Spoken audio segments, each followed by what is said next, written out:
अगर आपको ये 9 संकेत मिलते हैं तो आप कोई साधारण मानव नहीं है। समझ जाइए कि स्वयं भगवान आपके साथ है। इसी के साथ दोस्तों इस वीडियो में मैं आपको बताऊंगी कि अगर आपको सपने में भगवान के दर्शन हुए हैं तो ऐसे में क्या छोटा सा काम है जो भगवान आपसे चाहते हैं और आपको वो जरूर करना चाहिए।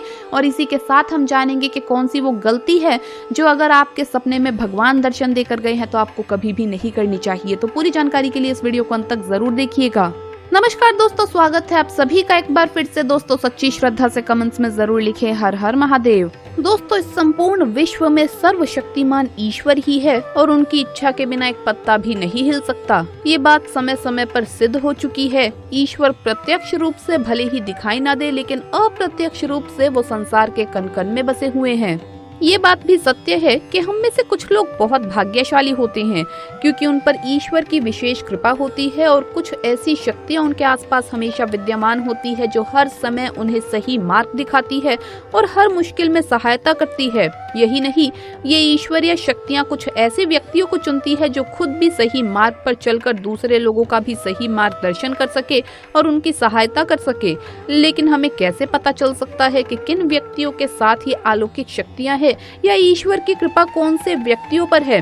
तो आपको बता दें कि हमारे प्राचीन ग्रंथों में कुछ ऐसे संकेतों के बारे में बताया गया है जिनसे हम ये समझ सकते हैं कि किस व्यक्ति पर ईश्वर की कृपा है और अलौकिक शक्तियां हमेशा उसके साथ मौजूद रहती है।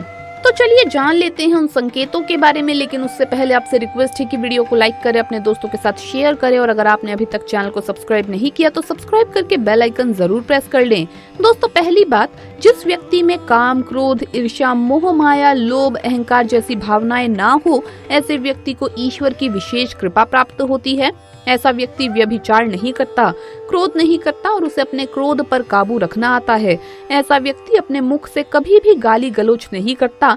आपके मन में ईर्ष्या की भावना न रहकर अपने आचरण और व्यवहार में दया और प्रेम की भावना से दूसरों के साथ आप पेश आते हैं। ऐसा व्यक्ति संतोषी वृत्ति का होता है, यानी कि उसे किसी भी वस्तु का अत्यधिक लालच नहीं होता। उसे जितना प्राप्त होता है उसी में वो स्वयं को संतुष्ट मानता है। दूसरी बात, अगर किसी व्यक्ति को सपने में कई बार मंदिर या उसके आसपास का परिसर दिखाई देता है तो शास्त्रों में ऐसे व्यक्ति को भाग्यशाली माना गया है।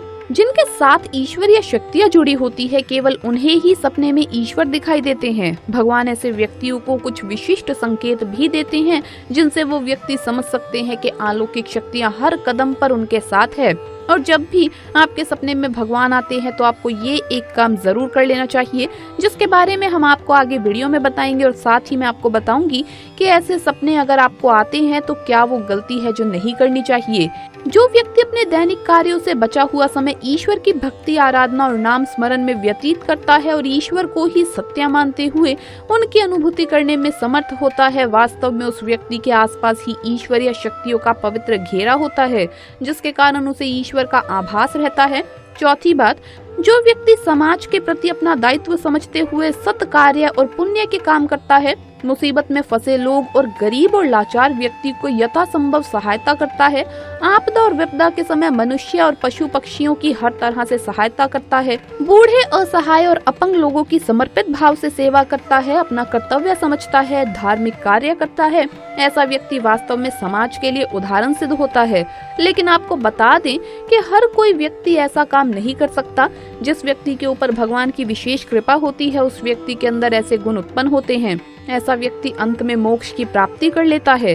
पांचवी बात, ईश्वरीय कृपा प्राप्त व्यक्तियों में एक अनोखी शक्ति भी होती है और वो शक्ति है पूर्वाभास की। पूर्वाभास यानी कि भविष्य में होने वाली कुछ विशेष घटनाओं का पहले से ही आभास हो जाना। अगर आपको भी भविष्य में होने वाली कोई दुर्घटना या कोई अच्छी घटना के बारे में पहले ही अंदाजा लग जाता है तो आपके ऊपर ईश्वर की विशेष कृपा है। छठी बात, कुछ लोगों को हमेशा अपने आसपास एक विशिष्ट प्रकार की सुगंध का अनुभव होता है। हमेशा सुगंधित फूल, धूप, अगरबत्ती या कपूर जैसी पवित्र सुगंध का झोंका सा हवा में तैरता हुआ महसूस होता है तो ये आपके आसपास ईश्वर की उपस्थिति का संकेत है और देवी देवताओं का आशीर्वाद उस व्यक्ति पर होता है। सातवीं बात, ईश्वर का समय यानी कि ब्रह्म मुहूर्त, जो कि सुबह 3:30 बजे से लेकर 5:30 या 6 बजे तक का समय होता है। हमारे शास्त्रों में इस समय को बहुत ही महत्वपूर्ण माना जाता है। ब्रह्म मुहूर्त को देवताओं का समय माना गया है क्योंकि इस समय वातावरण में एक अनोखी और सकारात्मक ऊर्जा का संचार होता है। अगर किसी व्यक्ति की नींद प्रतिदिन ब्रह्म मुहूर्त में अपने आप ही खुल जाती है और वो व्यक्ति अत्यंत प्रसन्नचित्त से अपने नित्य कार्यों से निर्वित होकर ईश्वर की आराधना करता है और उगते हुए सूर्य को अर्घ देता है, तो ऐसा व्यक्ति निश्चित रूप से ईश्वर की इच्छा के अनुसार ही ऐसा करता है। उसे ऐसा करने के लिए ईश्वरीय शक्तियाँ प्रवर्तित करती है, यानी एक ऐसे व्यक्ति पर भगवान की कृपा बनी हुई है। 8वीं बात, कई बार हम मंदिर या किसी धार्मिक स्थल पर भजन कीर्तन या कथा सुनने जाते हैं। कितनी भी सुंदर भजन हो या कितनी भी अच्छी कथा हो, बीच बीच में हमारा ध्यान भटक जाता है और हम कभी अपने घर के विषय में, कभी अपनी किसी समस्या पर या फिर आसपास बैठे लोगों का विचार करने लगते हैं। लेकिन कुछ लोग ऐसे होते हैं जो भजन कीर्तन या कथा सुनने में इतने तल्लीन हो जाते हैं कि उन्हें किसी भी बात का होश नहीं रह जाता। उन्हें बस अपने आसपास पवित्रता का एहसास होता है और बहुत ही शुभ ध्वनियाँ सुनाई देती है। तो ऐसे व्यक्ति का साथ निश्चित ही अलौकिक शक्तियाँ दे रही है और ऐसे व्यक्ति आगे चलकर बहुत नाम कमाते हैं। 9वीं बात, जो व्यक्ति ईश्वर के चरणों में ही परम आनंद की अनुभूति करता है और ईश्वर भक्ति को ही वास्तविक आनंद मानता है, ऐसा व्यक्ति ना तो कभी दुखी रह सकता है और ना ही किसी को दुख दे सकता है। ऐसे व्यक्ति का मन और मस्तिष्क हमेशा शांत रहता है, जिससे वो कभी भी सत्य और सदाचार के मार्ग से विचलित नहीं होता। यही उसे ईश्वर से मिला हुआ एक विशेष आशीर्वाद होता है, जिससे वो हमेशा समाज में मान सम्मान प्राप्त करता है। बार बार आपके साथ कोई ऐसी दुर्घटना होना जिससे आपका ज्यादा नुकसान तो ना हो, लेकिन वो आपके साथ बार बार होती है। जैसे अगर बार बार चलते चलते आपकी चप्पल टूट जाती है या बार बार अगर आपके हाथ से कांच छूट जाता है, तो दोस्तों ऐसे में घबराइए मत।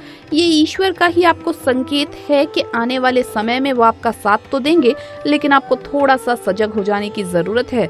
आपको अपने कार्यों में सफलता तो मिलेगी, लेकिन उसके लिए आपको मेहनत थोड़ी ज्यादा करनी होगी। ऐसे लोगों पर ईश्वर हमेशा अपनी कृपा बरसाते हैं, लेकिन साथ ही साथ हमेशा उनकी परीक्षा भी लेते जाते हैं। आपको कितना भी मुश्किल समय हो, बस घबराना नहीं है और ईश्वर का नाम जपना है। आइए अब बात करते हैं कि अगर आपको सपने में ईश्वर दिखाई दे तो आपको क्या करना चाहिए।